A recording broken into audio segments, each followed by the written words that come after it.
Segundo uma pesquisa do Instituto Data Popular, 68,4% dos brasileiros adultos já presenciaram um branco chamar um negro de macaco. O ponto de vista de hoje vai falar sobre o racismo e por isso eu recebo aqui a fundadora do grupo Força da Raça, Edna Almeida Lourenço. Bem-vinda, Edna. Obrigada. Edna, a primeira pergunta é: o que é o racismo?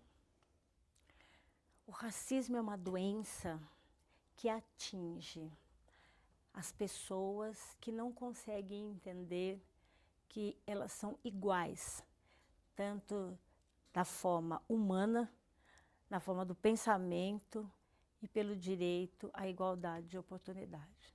Então a gente pode dizer que o racismo ele não se aplica somente à cor da pele. Ele existe em outros pontos? Ele existe em vários aspectos, né? Quais eles? Olha, primeiro, onde é que as pessoas guardam o seu racismo?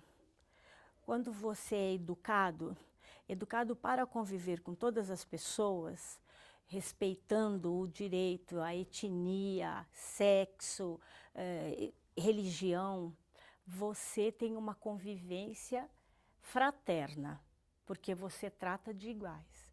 Mesmo sabendo que você não é igual. Nós não somos iguais na aparência física, na formação, lábios, nariz. Nós somos diferentes, mas somos seres humanos e temos que ser tratados como iguais. E acabamos por não sendo tratados como iguais, porque o racismo, ele é a base de todo esse sofrimento e de toda essa separação. Do ponto de vista do homem negro, da mulher negra, do homem branco e da mulher branca. Você imagine uma mulher negra, ganho menos do que, ocupando a mesma função. Eu ganho menos que você, homem branco, menos que a mulher branca e menos que o homem negro. Então só aumenta esse ciclo de indiferenças. Esse ciclo de indiferenças, ele aumenta e nós temos um grande problema que é a educação. Quando a criança, ninguém nasce racista. Você coloca as crianças pequenas para brincar, elas brincam, é tranquilo, tudo bem. Quando elas crescem, esse racismo vai se apresentando, porque nas próprias famílias eles falam aquele negrinho, aquela negrinha, e é essa reação já que a criança tem dessa diferença, né? E aí quando ele entra na escola, a escola é a grande mola mestra do racismo e da diferença entre as pessoas. Então a gente pode falar que é na escola que o racismo ele ganha força ou é na sociedade? Ele ganha muita força na escola, porque você imagine um trabalho de escola, eu já vi trabalho de escola onde a apresentação do trabalho é completamente racista, porque você desenha uma boneca ou você faz aquilo no papel.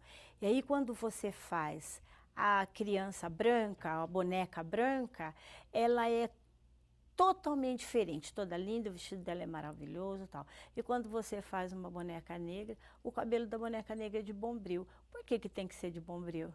Por que então não fazemos de lã, entendeu? Nos mesmos moldes que a gente faz da boneca branca. Então essa já é a diferença. Então você já ensina a criança que ela é totalmente diferente. E tem sempre muitas pessoas que não conseguem tratar os diferentes como iguais. Entendi. E um ponto importante, o que é considerado racismo? Qual tipo de agressão verbal ou de, não só agressão verbal, mas talvez de direcionamento, de posição contra alguém de uma outra cor de pele ou de uma outra etnia que é considerado racismo? O fato de eu ir a uma empresa e ter a mesma qualificação que uma pessoa branca, que uma mulher branca, e eles não me dão o trabalho, eles dão para ela. Ela pode até não ser tão preparada como eu, mas o fato, quando a pessoa chega, porque olha, algumas pessoas às vezes vêm e falam, olha, eu quero falar com a Edna.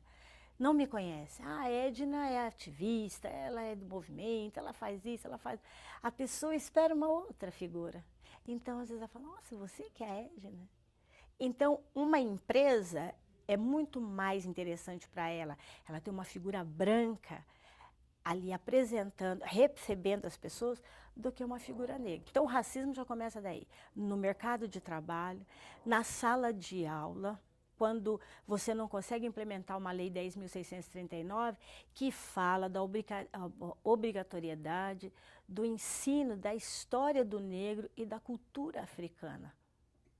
Pela visão africana e não pela visão europeia. Isso. E aí o que acontece? A lei, ela é de 9 de janeiro de 2003. Ela fez 11 anos e nós não conseguimos implementá-la, porque os professores acham que nós queremos dar história de candomblé, que nós queremos... Não queremos ensinar religiosidade. Nós queremos falar dos nossos heróis, nós queremos falar da revolta da Chibata, toda a ação dos capoeiras, quando eles ganharam, venceram na revolta da Chibata, né? Onde os oficiais recebiam o castigo na Chibata. Nós queremos falar dos nossos heróis que chegaram lá e falar das nossas lutas, de todas as guerras que nós tivemos dentro desse país e que o povo negro teve junto. Na Guerra dos Farrapos, eles negociaram com os negros que fossem para a guerra a alforria. Existe muita essa associação, né, do negro com a religião, né, como se não conseguisse desassociar o negro do candomblé ou da umbanda, por exemplo. Não, eles não conseguem desmembrar. E é essa dificuldade, porque nós temos negros católicos, por exemplo, os APNs, né, agentes pastorais negros, entendeu?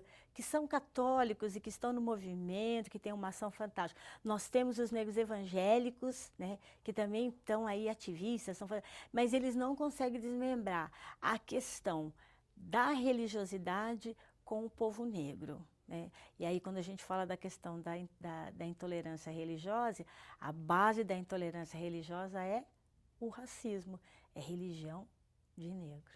Entendi. E, Edna, o racismo no Brasil, principalmente, ele tem essa força devido ao período da escravidão ou ele ganhou uma outra força por causa de influências de outras culturas, europeia, americana, alguma coisa desse tipo? É uma somatória, mas a gente carrega muito ranço da escravidão, porque, veja, 14 de maio de 1888, nós fomos libertos, mas fomos libertos sem terra. Então nós sofremos a violência da moradia, a violência do trabalho e a violência de não poder nem transitar na rua, porque foi criada a lei da vadiagem. Negro que fosse pego andando pela rua era preso por vadiagem, sabe? Conseguiu a liberdade, mas não conseguiu Ele não conseguiu. E aí veio os imigrantes com terra, com condição de viver dignamente. E nós não tivemos isso, né? Fomos trazidos escravizados, não foi por opção nossa. Vivemos sob a chibata ao longo de todos esses anos, construímos esse país e não conseguimos conquistar até hoje esse direito, porque até hoje nós somos vistos como 14 de maio de 1888. Lógico, nós tivemos grandes avanços, ProUni, cotas, tivemos a própria criação da CEPIR, porque aí você tem uma ministra negra te representando. Primeiro Matilde Ribeiro, agora Luísa Bairros. Acho que você podia falar um pouquinho o que é a CEPIR, para quem não sabe. A CEPIR é uma Secretaria Especial de Promoção da Igualdade Racial. E a CEPIR é uma secretaria com status de ministério. Então, a CEPIR, ela possibilita que o negro seja visto com uma forma respeitosa, porque ali existe um coletivo de negros que atuam, né, em todas as instâncias da secretaria, né? Então, aí você muda, mas mesmo assim, de dentro da CEPIR para fora, nós aqui na rua, a violência que nós sofremos, ela é cruel. O racismo, ele é cruel e perverso. É que nós, que estamos na luta, ativistas, a gente se uniu muito e tivemos muitas conquistas, mas há muito ainda que ser conquistado. Você falou das cotas, principalmente das cotas para negros em universidades, além de outros tipos de cotas que existem para onde tal. O que isso mudou? Qual que é a vantagem disso? E por que muita gente ainda vê isso como sendo uma forma de um racismo inverso, digamos assim? As pessoas veem como racismo inverso e também veem como não merecimento do negro. As pessoas precisam saber o seguinte: primeiro, precisam ter essa clareza. Para você entrar dentro da política de cotas, você tem que ser oriundo da escola pública e vir competindo em pé de igualdade. A hora que você entra para dentro da universidade, se você não tiver boa nota, se você não tiver produção, se você não for uma pessoa capaz, você não está em pé de igualdade e não consegue dar conta de seguir com o seu curso na universidade. E a pesquisa que foi feita, porque todo mundo dizia, não, os negros vão ocupar as universidades e não vão render, e não vai valer a pena. E a pesquisa que foi feita, o aproveitamento desses negros foi fantástico. E hoje nós temos tantos negros formados, tantos negros preparados. Se você olha aqui no estado de São Paulo, você tem um cenário. Mas se você for para o Tocantins, para Goiás, você vê negros e negras e índios na universidade, é uma beleza. A gente pode falar que essa fala de é um racismo inverso, a cota para negros, é uma forma de rejeição, de ver também o negro ali se igualando no mercado? Porque, de certa forma, criou-se na sociedade uma cultura de superioridade da raça branca. Será que é isso? É uma representação do medo? Isso. E assim, eu quero também deixar claro que cotas para nós, ela não é algo que tem que ser permanente. É um método. Nós precisávamos desta metodologia para inserir negros e negras na universidade. Nós queremos universidades públicas que tenham condições de preparar o nosso pessoal. Nós não queremos ficar disputando dentro da política de cotas, mas quando nós vencemos no ano de 2002, 2003, a política de cotas foi necessária. E ao longo desses 11 anos, nós temos frutos colhidos de negros e negras formadas de uma forma espetacular. Agora, nós não queremos, não temos as necessidades de cotas, não queremos estar em pé de igualdade, mas para isso nós precisamos ter universidades públicas com capacidade de operar e receber o nosso povo. Mas as universidades, elas estão preparadas hoje em dia? Porque recentemente a gente teve um caso de racismo que aconteceu, acho que na PUC Campinas, uma aluna de arquitetura e urbanismo, se eu não me engano, ela sofria racismo pelas redes sociais, aí pelo que ela postava nas redes sociais, ela foi xingada através de pichações na faculdade, e a faculdade, segundo a aluna, a faculdade não se posicionou.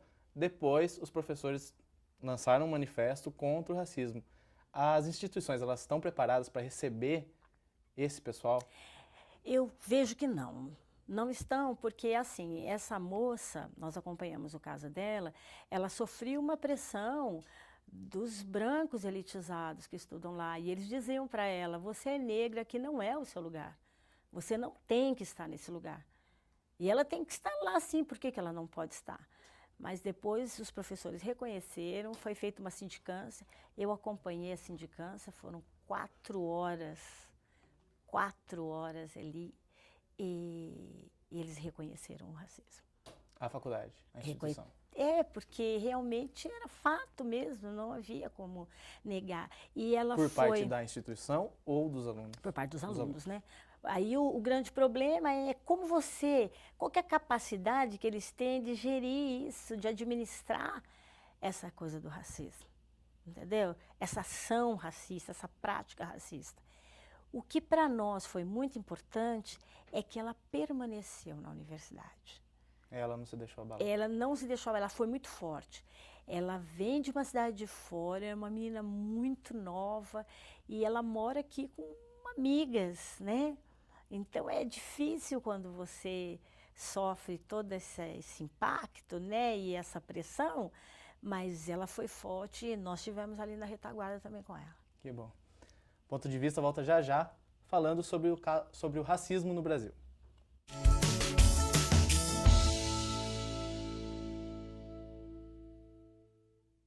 Você fica constrangido quando encontra uma pessoa com deficiência?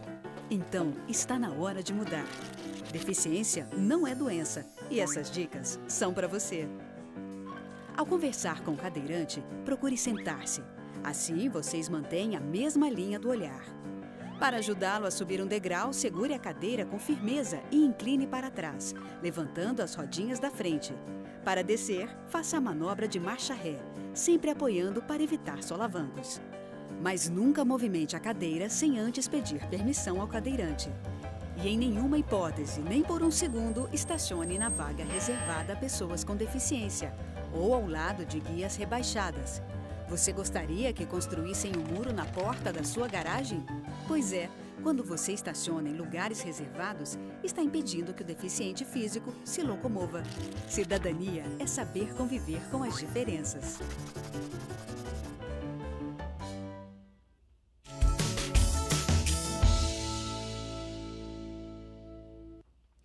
O Ponto de Vista está de volta falando de um tema polêmico, que é o caso do racismo, principalmente aqui no Brasil. Edna, a gente estava conversando sobre a situação das cotas e das políticas que tem de inserção no negro, tanto na educação quanto no mercado de trabalho, e para ter uma maior aceitação da sociedade. A ministra da Secretaria de Políticas de Promoção de Igualdade Racial, a CEPIR, que a gente já falou, a Luísa Bairros, ela afirmou num evento temático que gasta-se muito com essa inserção, com essas políticas. O que isso causa, não só na economia, mas na sociedade como um todo, essa dificuldade de aceitação do negro pelas outras pessoas? Não só do negro, mas como de... Então, vamos falar sobre a questão da pluralidade étnico-racial, a questão da propaganda, a situação do negro dentro da mídia. Quando você visualiza uma novela ou qualquer programa, você vê como o negro é colocado, ou como empregado doméstico, que é uma profissão muito honrada, ou ele é um marginal. São difíceis quando é muito diferente. E essas políticas implementadas, essa luta toda, as campanhas que são feitas pela CEPIR, elas acabam... O eco é muito pequeno. Porque você faz, você luta, você vai, você investe. E qual que é o eco que dá? Aí quando você fala do ponto de vista da educação, né? Estamos na universidade dentro da política de cotas, estamos na universidade dentro da política de cotas. Mas quando você visualiza o negro formado, para onde que ele vai? Dentro do mercado de trabalho. É difícil a competição. É muito difícil você se apresentar como engenheiro, porque aí é a disputa. Você tem que ser muito bom, muito bom. Então, muitos investimentos, o governo federal, ele fez muitos investimentos nessa questão racial. Do ponto de vista da CEPIR, de criar projetos, elaborar, tivemos aí uma conferência, a terceira conferência de promoção da igualdade racial. As discussões foram feitas, aberta a discussão, em vários estados, São Paulo, Santa Catarina, Rio Grande do Sul, Rio de Janeiro e Bahia, que foi onde foi o polo de discussão, depois reunir todos esses negros para a gente discutir a nossa política. Nós estamos na terceira, nós não demos conta de tratar do que foi, de fechar, de implementar o que foi tratado na primeira conferência. Então, você veja isso a nível de investimento financeiro, e a resposta que tem. Mas sabe que o ponto seria, eu não sei se existem já trabalhos, na educação de base, nas crianças, já existe isso, porque você me disse que o racismo ele ganha força na escola.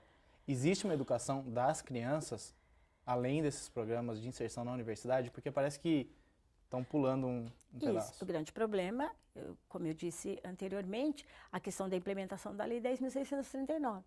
Que por exemplo, tem professores que são comprometidos com a causa e que eles, por iniciativa própria, acabam dando a aula. Mas nós temos professores que já estão sendo cerceados, reprimidos. Olha, não é por aí, entendeu? Porque a escola não pratica, não capacita seus professores para tal e acham que quem está dando o curso por iniciativa própria, não está fazendo de forma correta. Então, existe uma etapa para o lado. Porque você imagina a autoestima de uma criança negra dentro da sala de aula, quando é contada a sua história. Ela fica com a autoestima dela elevada. Por que nós podemos falar da imigração italiana na sala de aula e nós não podemos falar de nós escravizados aqui para o Brasil? É dura? mas ela é real. Do papel dos negros na política. E não após só isso, nós construímos esse Brasil. O negro construía igreja e não podia entrar na igreja. Quantos anos demorou para que o negro pudesse entrar dentro da igreja católica? Entende? Então você constrói, mas aquilo lá não é para você. Você teve sua mão de obra escravizada, tijolo por tijolo, e você não pode entrar naquele local. Outro ponto que você falou importante é o papel da mídia no racismo.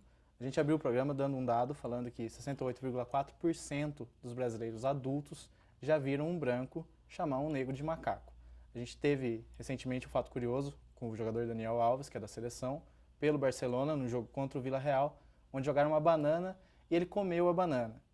Mas daí até outros colegas jogadores, como Neymar, por exemplo, eles entraram na campanha Somos Todos Macacos. Não tem uma distorção aí em falar somos todos macacos? Não é como se fosse uma aceitação? Eu posso estar errado na minha pergunta. É como uma aceitação ou eles deveriam ter usado isso de uma outra forma para ganhar mais força? Porque no fim acabou sendo, de certa forma, ridicularizado, porque foi usado em campanha promocional, foi usado para ganhar dinheiro.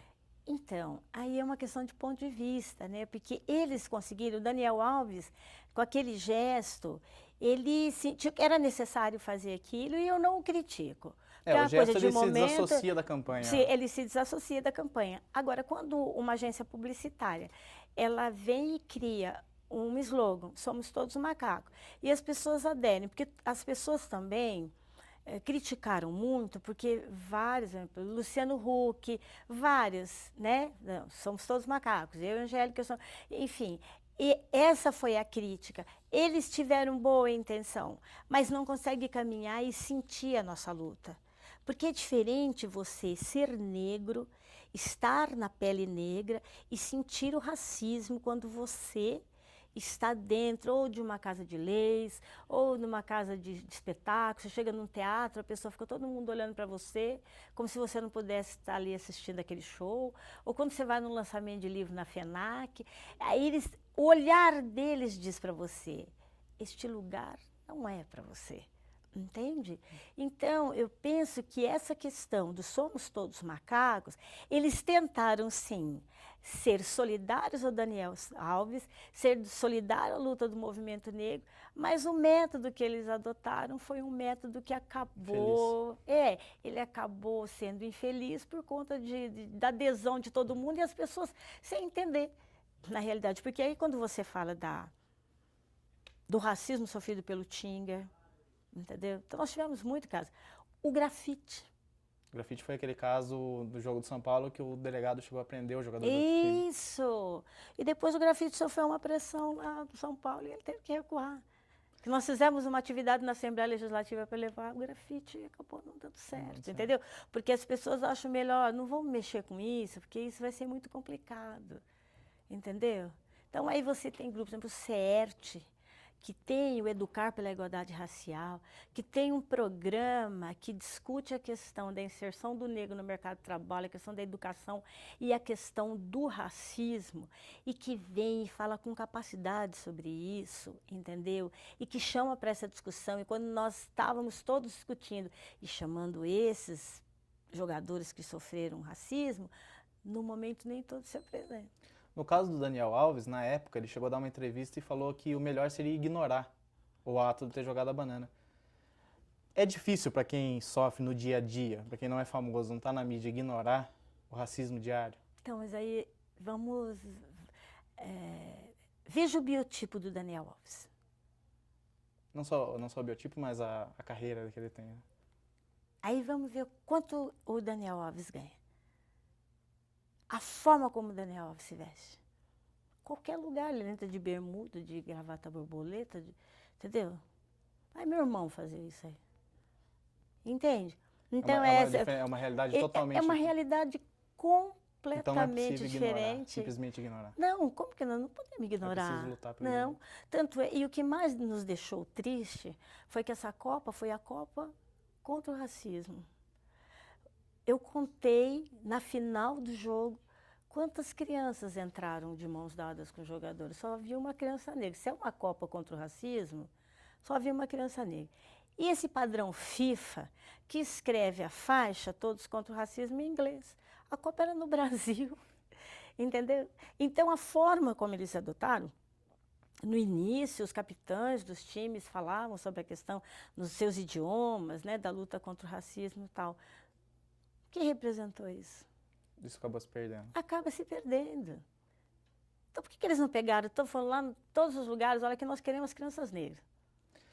Você acha que existe uma omissão, agora uma pergunta bem pessoal, do Pelé, por exemplo, que você nunca vê o Pelé se posicionar contra o racismo, sendo que ele é o maior jogador do mundo, o maior representante disso, e teve a Copa no Brasil, ele teve a oportunidade disso, e ele ficou de fora? Então, e aí entra de novo na questão de ponto de vista, porque ser negro é uma coisa, estar negro é outra coisa. E tem gente que tem a pele negra e está negro só. É só em determinadas situações. Ser negro é ter compromisso com a sua raça, é ter orgulho da sua família, é ter orgulho de ser negro e ter construído esse Brasil. Então, não só o Pelé, existem várias personalidades negras que se comportam desse jeito. Eles acham que o fato dele ser negro já é o suficiente, mas não tem posição como negro, sabe? Você não toma partido, você não tem postura como negro.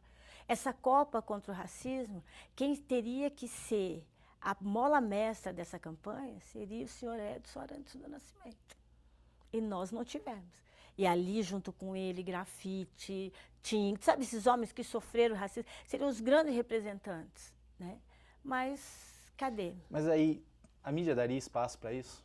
Você acha? É aí que eu disse para você, que a questão da mídia, ela, a partir do momento onde fica o branco, tá tudo bacana. Aí quando fica o denso, que vai escurecendo, quando você misturar a água com a terra, então quando você misturou, aí você deixa a garrafa lá parada. A terra vai descer e a água ela pode até ficar meio turva, mas ela está em cima. Então aquela parte é que vai ficar na frente. E o denso, o mais escuro, ele vai ficando mais para trás. Você diz assim, mas nossa, tem tantos negros agora, os bancos adotaram a política de cotas, você vai lá, está no call center, ninguém vê. Eles escondem? Eles escondem, elas estão no call center, onde as pessoas têm problema de ler, onde as pessoas têm todos os problemas, entendeu? Aí, onde vai ficando o branco, onde vai sendo a diretoria, você abre as portas. Será que não tem uma negra capaz, fala vários idiomas, poliglota, que fala francês? Eu conheço várias. Elas não estão dentro dessas empresas. Veja o cenário da Câmara Municipal de Campinas. Quantos vereadores negros tem aqui? E com compromisso com a luta do povo negro.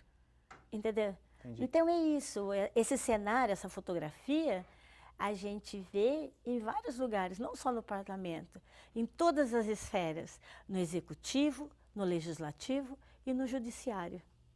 De um outro ponto também, com essa globalização que existe e tudo mais, com a internet, a gente tem mais acesso a atos de racismo em outros países. Isso acaba vindo mais, e os comentários na internet também, que acontecem muito, eles acabam, de certa forma, inflamando esse sentimento nas pessoas. O racismo ele pode aumentar por causa disso, por essa falta de controle, principalmente no que é divulgado em rede social, pela internet, no que é divulgado pela televisão? Pode, porque isso incita o ódio, né? Outro dia tinha lá um site, acho que é Viciados Online. E esse Viciados Online, ele tinha lá Eu Odeio Negros. Se você visse quantas pessoas responderam aquele Eu Odeio Negros, e nós entramos com uma representação no Ministério Público e foi tirado do ar, né? Mas você tem que ser muito rápido, porque você tem que fazer uma ata notarial, ir no cartório, mostrar aquela fita para registrar que que existe aquele site.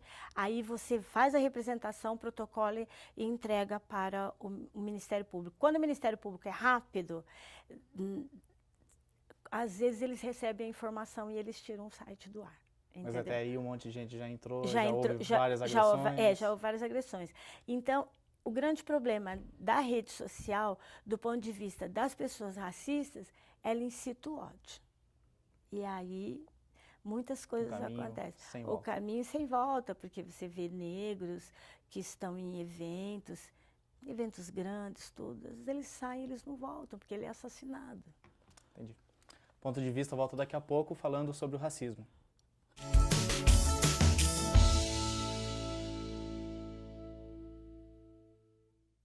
Você fica constrangido quando encontra uma pessoa com deficiência? Então, está na hora de mudar. Deficiência não é doença e essas dicas são para você. Ao encontrar uma pessoa cega, toque em seu braço e se apresente antes de começar a conversa. Para caminhar, coloque a mão da pessoa cega no seu ombro ou no cotovelo dobrado. Deixe que ela acompanhe o seu corpo e avise com antecedência sobre a existência de barreiras. Nunca faça carinho ou dê alimentos ao cão-guia. Ele está trabalhando para o cego e não pode ser distraído. O cão-guia também pode entrar em qualquer ambiente público. É um direito garantido por lei. Cidadania é saber conviver com as diferenças.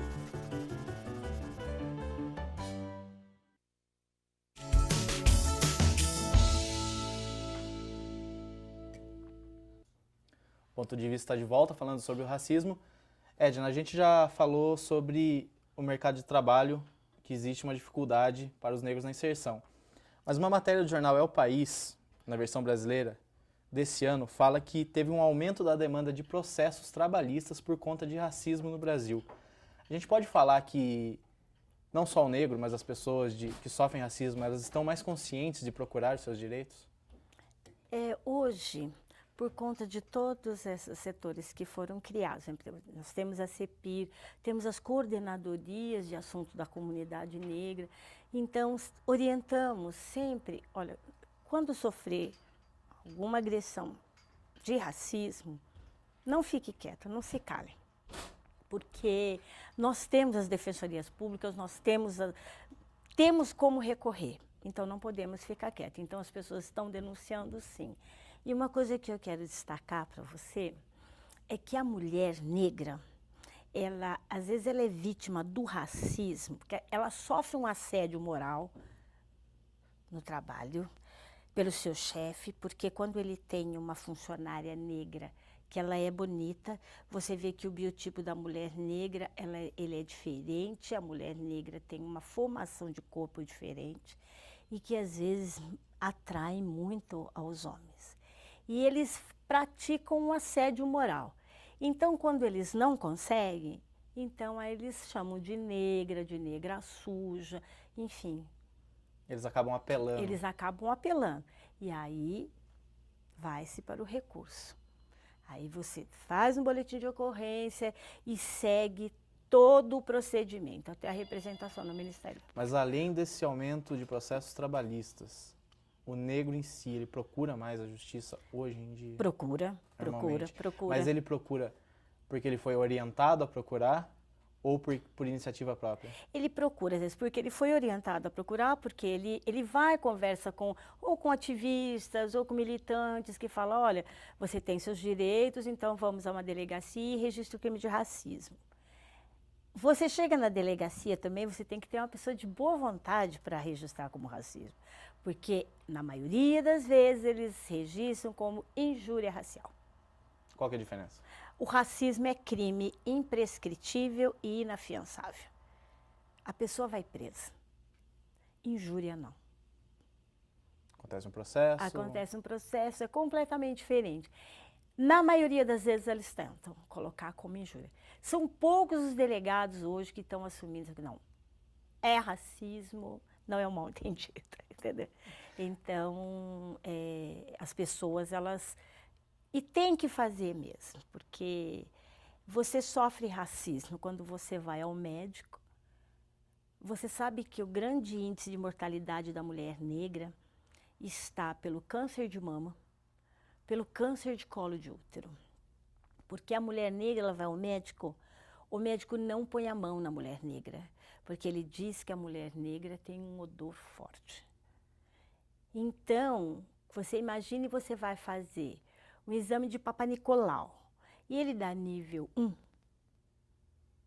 e o médico, ele te medica só, ele não faz um exame mais invasivo, onde ele detecta esse câncer, que você pode fazer uma cirurgia e fazer um tratamento para que você sare, ele não coloca a mão. Então, nós temos esses dados. Esses dados, essa pesquisa foi feita em Minas Gerais, em São Paulo e no Rio de Janeiro. Mas, Edna, você acha que, voltando a falar da parte de ações, até dessa parte da discriminação por parte de médicos e tudo mais, existe uma parcela da sociedade que não sabe o que é racismo e que racismo é crime, tanto quem sofre quanto quem comete, ou não? É só uma desculpa? Todas as pessoas sabem muito bem o que é o racismo. Porque o racismo é você olhar a pessoa diferente como desigual, como uma pessoa que não é igual a você e que ela não cabe naquele espaço. Nós fomos acompanhar um crime de racismo de um senhor que chamou uma senhora de negra suja, desqualificou essa senhora. Ela trabalha em uma casa há mais de 20 anos e esse senhor era vizinho e ele sempre xingava. Ela era doméstica da casa, ela é a doméstica da casa. Só que ele teve a infelicidade, ou ela teve a sorte, da patroa dela ver ele fazendo isso. Ela saiu e viu. Ela chamou a polícia e quando ele viu que haviam chamado a polícia, ele e a esposa saíram, trancaram a casa e foram embora. Ele ia ser preso ali. Este mesmo senhor, quando nós fomos na audiência no fórum, orientado, ele levou um advogado negro. Quando esse advogado se deparou conosco, porque eu fiquei em pé na frente dele, dizendo, meu amigo, o que é isso? Porque o que ele quis provar, eu não tenho preconceito, até me ódio. Quem vai me defender é negro. Entende? Então você tenta reverter a situação. Porque você vai, pratica e corre atrás para se defender e provar que não foi racista. E ele quis fazer um acordo, vamos fazer um acordo, eu pago aí um valor. Não tem acordo. Edna, ainda segundo o Instituto Data Popular, mais de 90% dos brasileiros consideram que existe racismo no Brasil. Só que somente 1,3% admitem ser racistas. O que é isso? É vergonha? Porque é difícil, né? Você dizer, olha, eu não gosto de você porque você é negra. Por quê? Qual que é o problema? Nós nascemos da mesma forma, pode ser por parto normal ou cesariana. E quando morremos, vamos para o mesmo local. Pode ser numa urna muito mais chique ou uma mais pobre. Aí é que mostra a nossa igualdade. Aí mostra que nós somos iguais mesmo. E por que nessa caminhada da infância, do seu crescimento, do seu desenvolvimento para a vida, você não pode conviver de forma igual a esta pessoa? E não falo sobre o indígena sofre a mesma questão, ele tem o mesmo problema que nós temos, os ciganos têm o mesmo problema que nós temos, né? Ainda de uma forma pior, né? Que eles são nômades, então é complicado, não é verdade? Então, o grande problema é você não admitir, porque eu quero ver você dizer assim, eu gosto de negro, eu não tenho preconceito racial, eu quero ver sua filha chegando na sua casa com um namorado negro. Aí muda a opinião. Aí muda tudo. Entendeu? Não, eu gosto, mas não quero minha filha casada com ele. Ou vice-versa. Edna, a gente já falou da necessidade das políticas de educação, de orientação, principalmente na escola. Mas existe esperança para o fim do racismo? Eu acredito, não é esperança para o fim do racismo. Eu penso que os gestores, poder executivo, legislativo, judiciário, ele tem que ver o negro em situação de igualdade. Então, a igualdade de oportunidade, ela tem que ser dada para o negro, para que ele tenha a oportunidade, não de mostrar que ele é igual, mas das pessoas verem que ele é igual. O racista é enxergar o negro como igual. Enquanto nós não tivermos essa igualdade, enquanto nós tivermos um congresso nacional, onde você olha, ele é dálmata, mas dálmata com poucas pintas. Porque se é um dálmata com muitas pintas pretas, é diferente. Você vê um dálmata, mas que você dá o nome de dálmata porque são pingos. 594 deputados e nós somos o quê? 1% na Câmara dos Deputados. E em todos os espaços, entendeu? Você vai numa grande loja, você vai num magazine. Aí no magazine lá você vê moças negras vendendo. Vai numa boutique de luxo. E ainda, nessas lojas de classe média, existem mulheres brancas que chegam para ser atendidas e se vem uma vendedora negra, não tem uma vendedora, assim elas fazem, não tem uma vendedora branca para me atender, eu não quero ser atendida por uma negra. Então você imagina, nós sofremos tudo isso, porque é falso, a pessoa fala, mas não tem racismo. Gente, nós vivemos isso 24 horas por dia. Às vezes está nas pequenas coisas. Sabe que são 24 horas por dia? No prontuário do hospital, prontuário médico, cadê o quesito cor? As nossas doenças, elas são diferentes, entendeu? Então, nós temos que avançar muito, muito. Agora, nós lutamos por igualdade de oportunidades. Mas esse avanço, ele não depende também exclusivamente no caso do Brasil. Existe uma omissão ou precisava ter uma campanha ou uma força maior, por exemplo, da ONU ou de outras instituições internacionais? Então, eu penso assim, que a ONU nos ajudou muito, sabe, o reconhecimento do Dia Internacional de Luta pela Eliminação da Discriminação Racial, esse foi um grande avanço. Acho que agora vai ter a década, né? Isso, então eu acho que avançou muito. O que nós precisamos fazer, primeiro nós, enquanto negros, nós não podemos de maneira nenhuma nos omitir. Eu não vou ali porque eu não vou naquele lugar. Não, eu vou também, eu posso ir. A minha condição é igual. Mas lá o convite custa R$300. Se eu tiver R$300 para pagar, eu vou pagar em situação de igualdade dos outros. Mas nós ainda temos lugares aqui que eles cerceiam a entrada do negro. Eles não falam que você não vai entrar, que você não pode entrar. Mas eles falam que as reservas estão cheias, entendeu? Eles criam uma situação confortável para não ficar algo que desqualifique e também correr o risco de receber uma denúncia por racismo. Mas eles não te inserem, porque para esses espaços não é bom ter as pessoas negras nesses locais. Sabe? Então, eu venho de uma luta de muitos anos, eu tenho 62 anos de idade, sou uma militante, digo que vou militar até o dia que Deus me der vida. Conta um pouco da sua história, da fundação do grupo. Então, o Grupo Força da Raça, ele nasceu desta luta, né? Primeiro que nós tratamos da questão da educação e nós queremos ver o nosso povo negro inserido nas escolas, as crianças estudando, nós não queremos criança ajudando mãe para fazer, não, nós queremos crianças na escola. E temos que criar condições para essas famílias, para elas terem a possibilidade de alimentar essas crianças. Mas tratamos muito dessa questão da doença da mulher negra, corremos muito. Porque há alguns dias atrás uma mulher negra chegou no posto de saúde e ela disse, doutor, eu estou com dor no braço. Ele falou, a senhora não carregou peso? Porque nós só carregamos peso, né? Nós só fazemos faxina, carregamos peso, agora não fazemos. Só não carregou peso? Ela falou, não, doutor, eu não carreguei peso. Ele pegou e deu um analgésico e mandou ela para casa. Ela estava infartando. Ela chegou na casa dela já com os sintomas mais fortes do infarto, foi levada para o hospital e ela veio a óbito, entendeu? Então, nós lutamos por isso, nós lutamos para que a mulher negra seja atendida com dignidade, para que a criança negra que tem anemia falciforme tenha a condição do seu tratamento e que tenha a condição do vale transporte, para que a mãe possa acompanhar seu filho no CEPOI, lá que é um espaço do Boldrini. E nós fazemos uma homenagem aos negros e negras e pessoas de outras etnias que têm um trabalho conosco que se chama Medalha de Mérito Força da Raça, e que é o 24º ano, dia 27 de novembro, vai ser na Fonte São Paulo, e que nós estamos fazendo a nossa 24ª edição. E o que eu quero deixar registrado aqui é da luta das mulheres negras. As organizações de mulheres negras, no tempo que eram escravizadas, elas trabalhavam para comprar a carta de alforria dos seus maridos e dos seus filhos. Então você veja a organização dessas mulheres.